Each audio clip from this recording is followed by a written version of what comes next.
is 1, this is minus 1, so constant part is 1. Let's say that this is pi over 2, so you go down, and go up, until this equation, that, okay, more or less. Okay, in this case, imagine this. What does these values represent in this graph? If I say f of 0, it means that when the value of x, which is in this case for the value of t, is 0, that means that the area at 0 is 0. Because it's from 0 to 0, there is no area. So no area here. But for example, when the value of x is pi over 6, that is, let's say, here, when you're able to find this, it's the area between 0 and pi over 6. So it's all the way here, this area, and the value for this area is exactly this, 1/2. Okay, approximately, it's not that accurate. When it's pi over 4, now it's from 0 to pi over 4, so it's all the way completely from here. When it's pi over 3, which is, let's say, here, now my area is all of this, and the value for that is going to be square root of 3 over 2, which is bigger than that. And when it's pi over 2, well, it's the whole area from 0 to pi over 2. So if you observe what is happening here, as I keep increasing my values of x, my areas are also increasing little by little. So that's why in this case this function is called an accumulation function, because we're accumulating the areas. What happens when we cross the pi over 2? This situation, if it's about the area, it's to change the sign of the integral. Okay, because if you don't change the sign of the integral, then it's going to be going to subtract the area, and for an area that's not possible. But we'll see that later. Next week, well, next week, we're going to see areas without curves, and sometimes you need to do that, subtract or change the sign, so you find the absolute value, which is the area, the curve. But right now, in this case, it doesn't really matter. It's only 2 pi over 2, accumulating the values. Do you understand that? Yeah, so these values, f of 0, f this, all of this, represent the area accumulated up to the value. Do you get that? Sure. Okay. Okay, fine. Can I rest?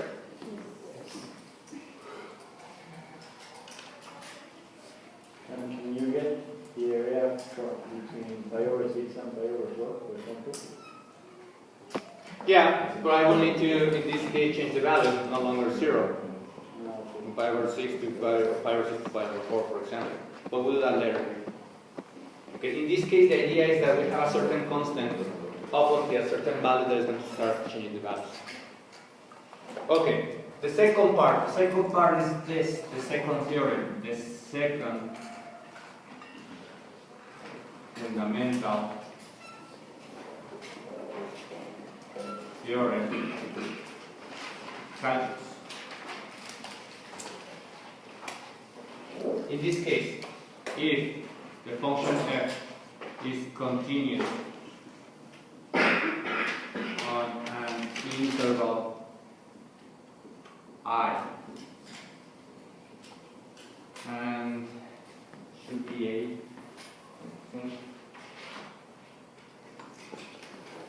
containing a then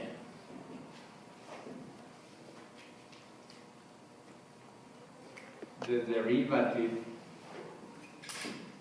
of the integral from a to x of f of t dt is equal to, what do you think? My idea, f of x. As important. Okay? In this case, the idea of this theorem is that we're basically combining two things. Integration to differentiation. Okay? So this is likely one of the theorems that combines both Math 5 and Math 6. What you're doing right now, what you saw last semester. Okay? Integration with differentiation. Okay? Which is something very interesting. Well, for me at least. Now, let's try to prove it. Let's try to prove that theorem with something very simple.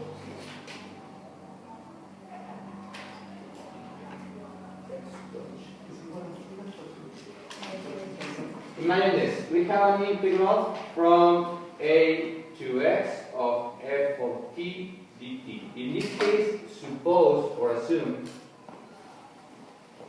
Is that an x? that, sorry, that capital F is the antiderivative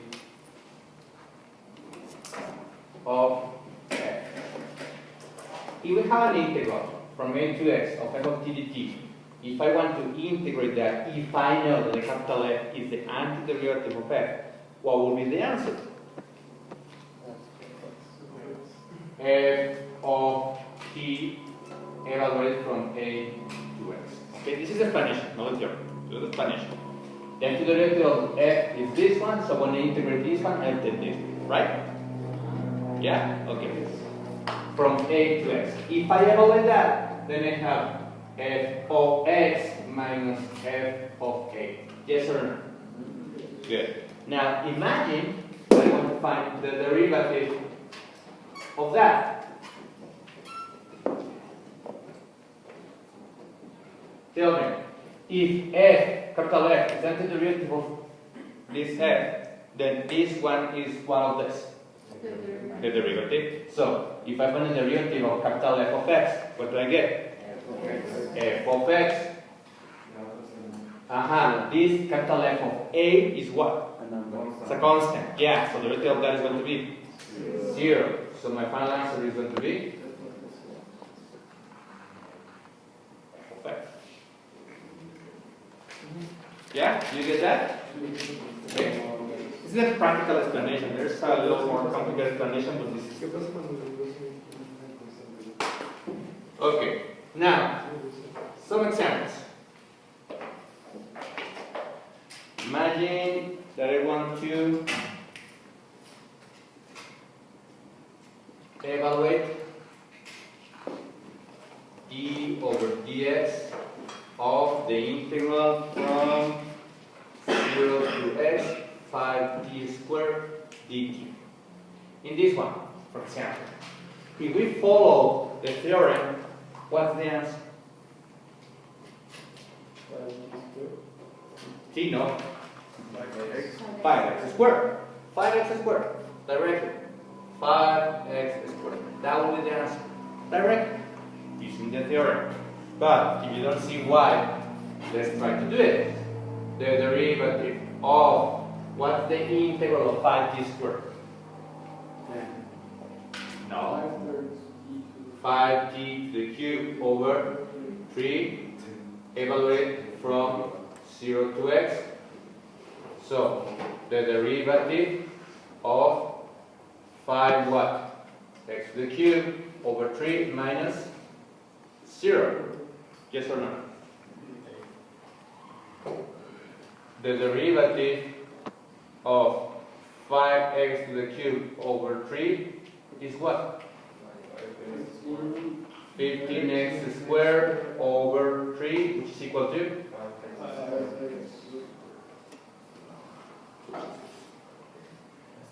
Okay. ¿De qué hizo del 5x cúbica entre 3 al 15x cuadrado? Lo derivé. No derivé. Okay? Yes? So, do you need to do all of this to do it? You can do it direct if you follow the same part. Another example. Let's say that I want to find the derivative of the integral from 1 to x of 1 plus t squared dt. If you were to follow the whole process, what would you do with this one? How do you integrate this one? Using what? Triangles, yeah. But to avoid that, since the question is find the derivative of that, you can just follow the theorem directly. So the answer is going to be what? Square root of 1 plus x squared. That's it.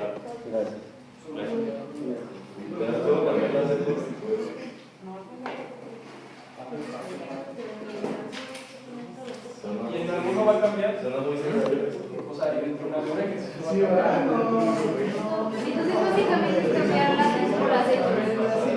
El segundo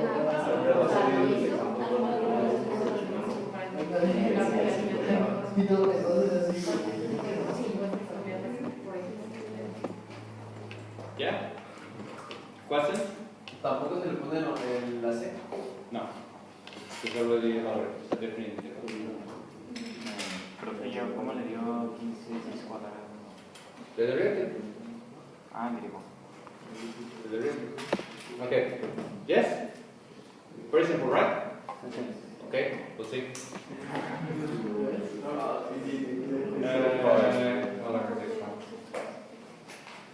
Now, imagine this one. Let's say that I have find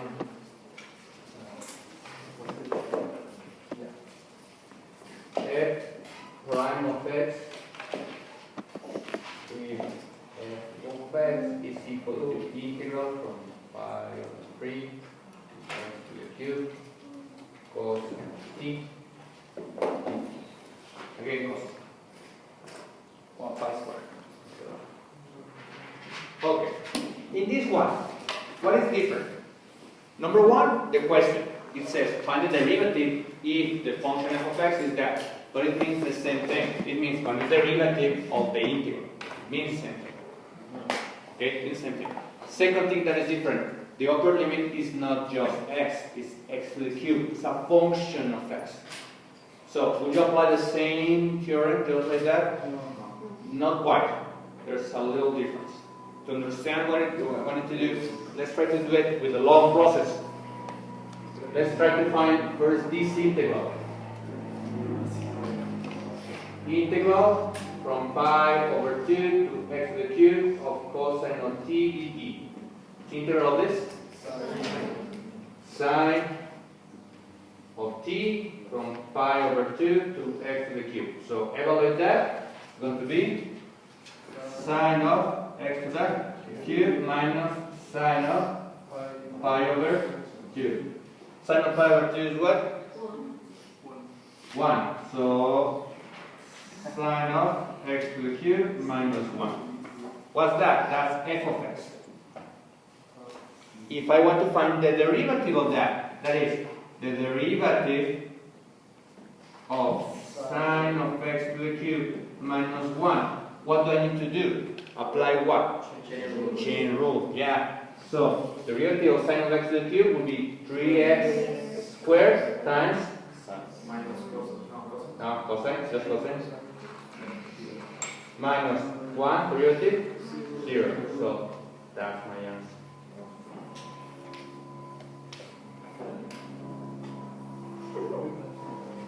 Okay? Do you see the difference? So, if I want to generalize this theorem for any function of x, what will change?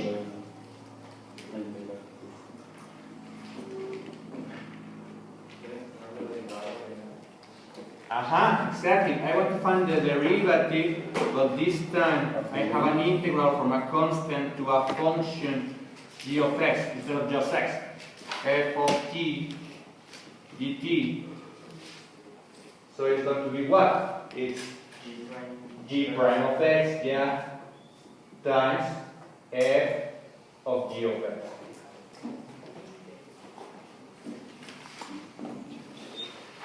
The derivative of this times this function evaluated with the function g of x. Just like that one.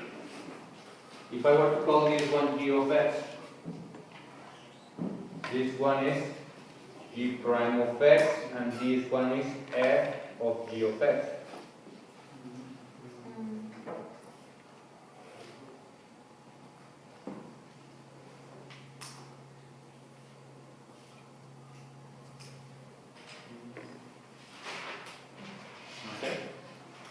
Questions?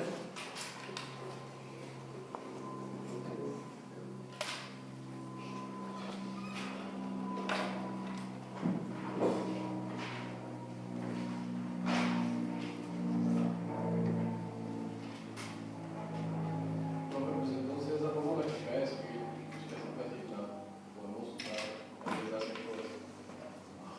Yeah, that's me.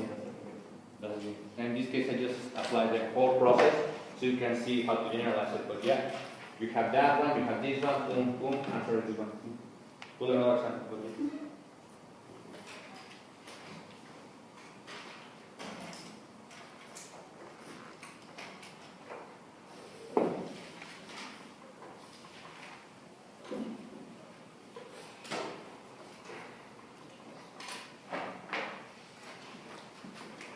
Last example.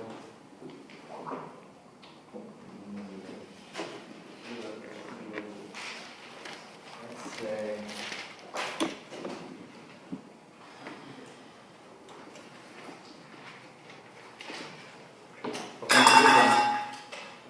the derivative of the integral from 1 to x to the cube plus x squared of e of t to the t dt. If I apply that theorem directly, what will be my answer?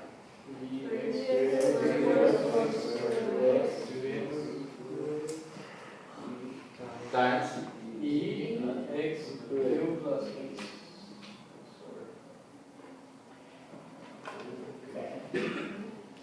that's it.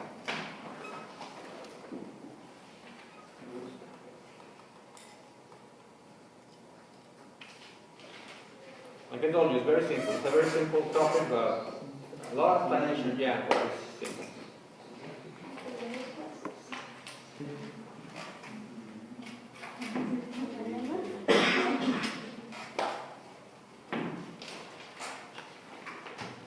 Profe, lo que yo sigo sin entender es cómo te piden la derivada de una integral. Y aquí no está Inverse operation, yeah. Well, that's the idea. That's why I did this. Okay, you observe. That's what I did. I integrate and then I find the derivative, so at the end you have the function itself. The only problem is the limits. Yeah. Well, like this one. If I were to integrate this, boom, boom, boom, I find the integral of that. I find the derivative of that, I'm going to find that. That's why it's the same thing. Yeah, that's why the theorem applies, because they relate the inverse substitution.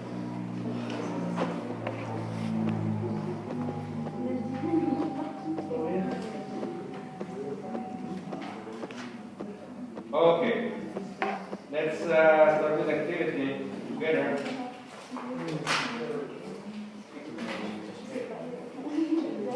¿Ya se cansaron? ¿Ya se aburrieron? Ahí va, ahí va.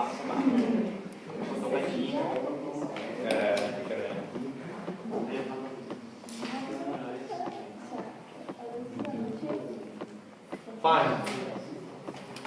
Let's start with the activity. Can I hear me? With the last one? No, okay.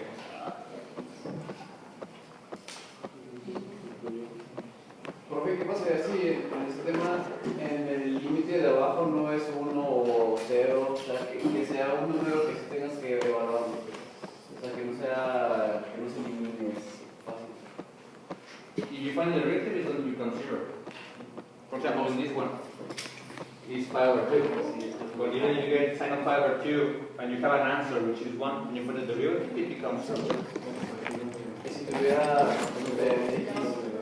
ubicado así, sería A variable in the lower limit, yeah, you can have it. But in this case, you need to divide the integral into 2 parts, including one constant or 1 part. But we don't see that.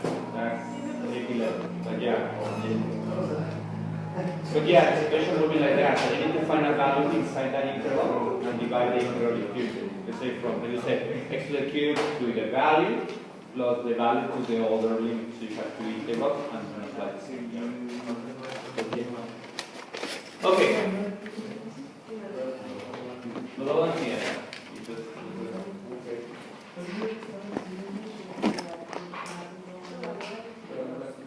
Okay. Okay, let's start the activity at the beginning. For example,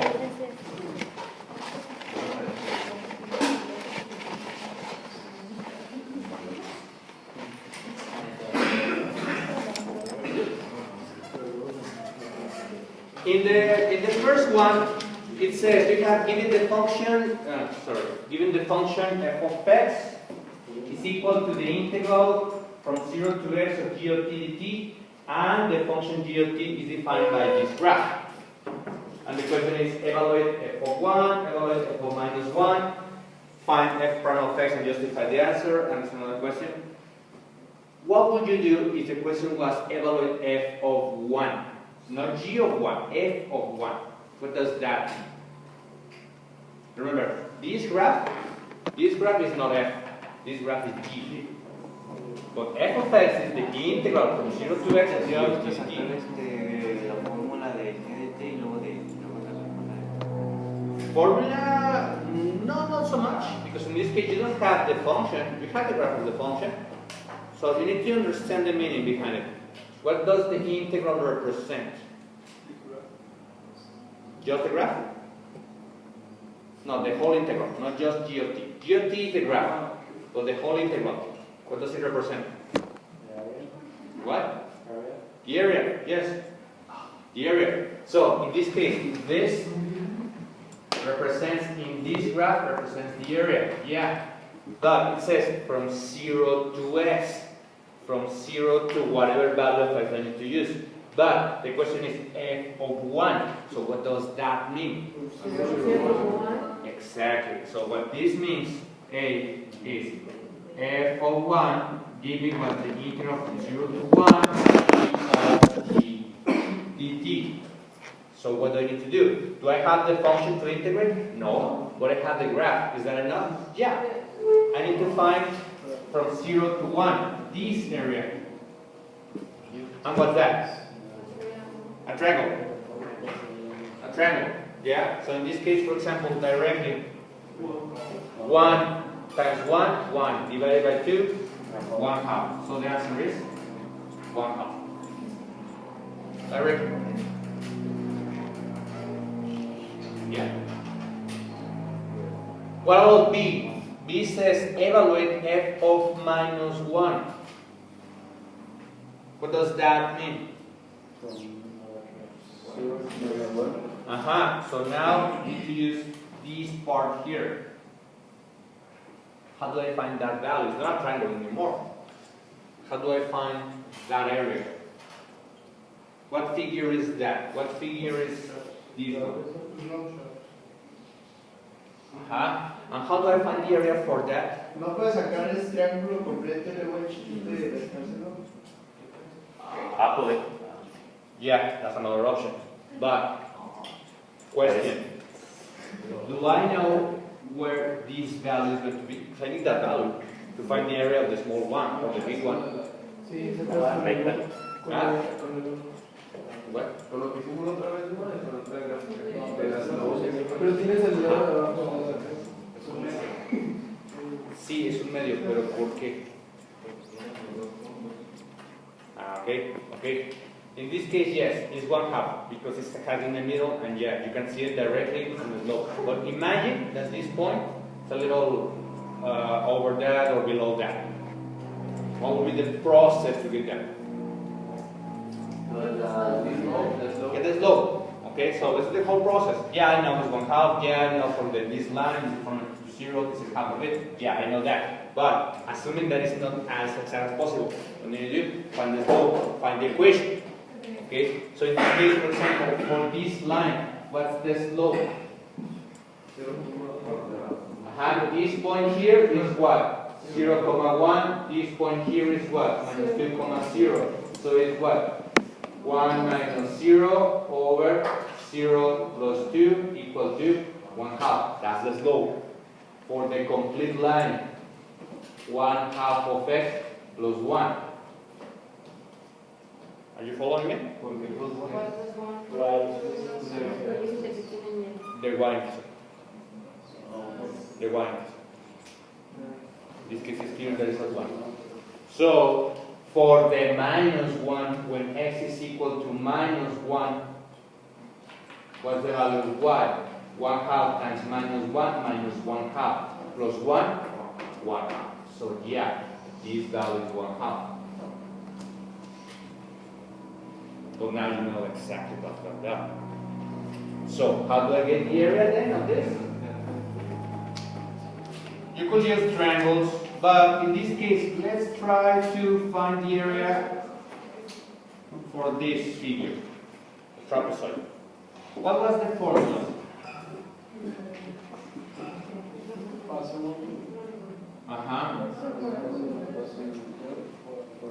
Si me dicen, es que mejor con triángulo porque no sé la forma del trapecio, de acuerdo, lo pueden hacer, pero siguiente tema que vamos a hacer el jueves, vamos a ver otra vez trapecios. Tienen que acordarse de trapecios para las sumas de rima. Entonces, poco a poco vayan recordando cómo es la ley del trapecio, base mayor, base menor, por altura, sobre 2. So in this particular case, what's the largest base? This one, which is 1. So it's 1 plus this one, which is 1/2, times the height, which is this one, 1 over 2. 1 plus 1/2, 3/2, times 1, 3/2 over 2, 3/4. Yeah? So, is that my answer for this f of minus 1? No. The answer is no. But why not? Because it should be negative. Why? Because you need to change, because the f of 1, f minus 1, bueno, porque menos 1 no es estar menor, es el límite menor, entonces tienes que invertir la función y ponerle el signo negativo. Exactly. In this case, remember that f of x, the function f of x is given by integral from 0 to x, right? But what I found here, this is the integral from what? From minus 1 to 0 of t dt, right? So that's what I found here. But if I want to follow this, I need to change the limits. Change the limits. So now, if I change the limits, what happens to this? It changes sign. So the answer has to be what? Minus 3/4. Okay? Pero entonces lo cambiaste ahora para el límite para otro lado. Yeah. Pero si quiero cuestionarlo, tú que otra vez volverlo a cambiar, ¿no? Remember, f of x, in this case f of minus 1, should be the integral from 0 to minus 1, according to that, of g of t dt. But what I found with the area is what? Is the integral from minus 1 to 0 of g of t dt. So they are not the same. For this to be the same as this, has to be negative. Change the sign. Change the limit, change the sign. So the answer is minus 3/4. Pero ¿por qué negativo? Here. What I found here was the area between minus 1 and 0. Minus 1 to 0. Yeah, but this function is defined as the integral from 0 to x.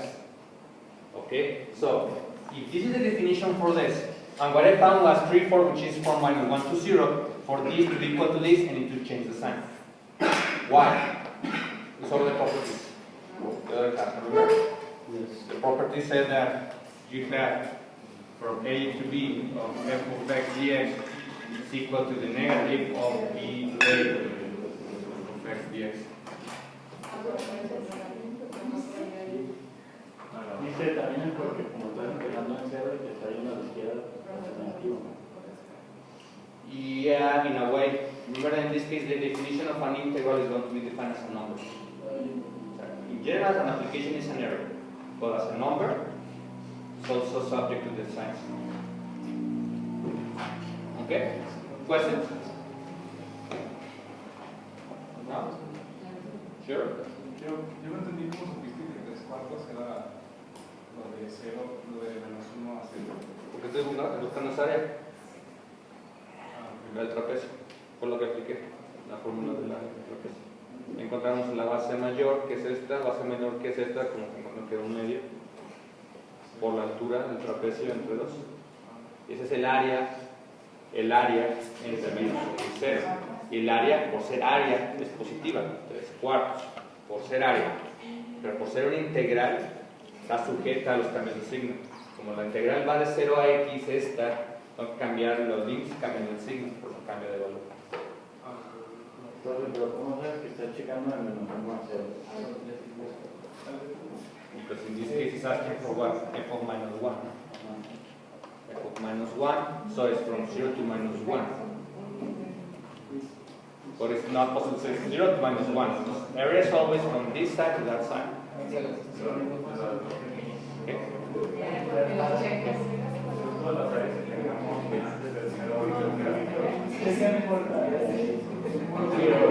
No, the areas are from the integrals, yeah.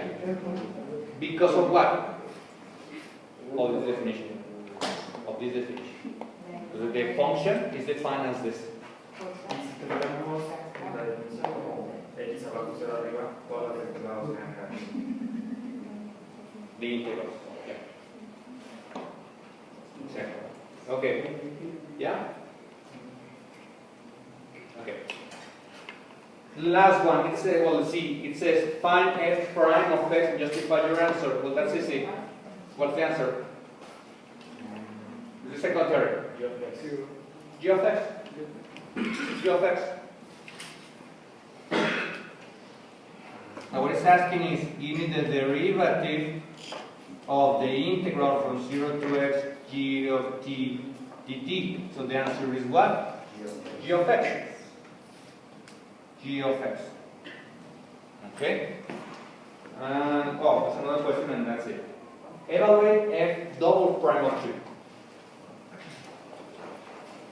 Double prime of 2. So the question is, give me how much is f double prime of 2. How do I get that? Okay. Huh? No. No. Okay. You need to remember a concept from Math 5. Let's see if you remember. What's a derivative? The tangent line, the slope of the tangent line. The slope of the tangent line at a certain point, which in this case is 2. Now, observe. In this case, for example, this graph is what? G of t. The integral for that is f of x. So basically, in this one, for example, you could say that this one, which is g of t, also is going to represent what? F prime of x. Yeah? I want to find f double prime of 2. So what do I need to do? The slope of what? The slope of that graph, for the slope of the tangent line for that graph at that value. So in this case, for example, here, this is 2. At that point, what's the slope of the tangent line? Minus 1. Minus 1. Why minus 1? So observe. The same line is also a tangent line in this case. So in this case, the slope is decreasing, should be negative. The slope in this case is minus 1. The derivative is also minus 1. Pero ¿cómo se explica doble derivada? O sea, ¿por qué está pidiendo la doble derivada? ¿Esa es la doble derivada? Por eso, si esta gráfica de aquí es g de t, y ya quedamos que esta g de t es la derivada de f de x. Entonces yo quiero la segunda derivada, que viene siendo esa. La derivada de la derivada. Ajá, entonces, ¿qué es una derivada? La siguiente. ¿De qué? ¿A qué? A un valor. Entonces, ¿qué tendré que hacer? En esta gráfica, mi valor de 2, aquí está mi gráfica. Entonces, encontrar la pendiente de la tangente en este punto. En este caso, a este punto aquí en particular, ¿cuál es la pendiente de la tangente? Entonces, ¿cuál es la de segunda derivada evaluada en 2? Profe, ¿no tiene nada que ver algo del inflection point eso? because that will be from the original graph. But in this case, not particularly, but the inflection point will be when the second derivative is equal to 0. So this could be an inflection point for the original function.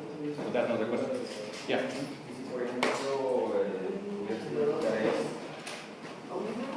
¿cómo se toma la Since it's a corner, in this case, where there is no derivative. No. When you have a corner, no. It has to be smooth. For a function to have a derivative, it has to be smooth. In this case, when you have a corner, there's no derivative. So when you have a line, the tangent line is just over the line. What? When you have a line, the tangent line of the line is the same line. Yeah. Okay. Fine. Questions? No? Not sure? Not yet. Not yet? Fine. See you tomorrow then. Don't forget to bring the kids tomorrow. Have a nice day.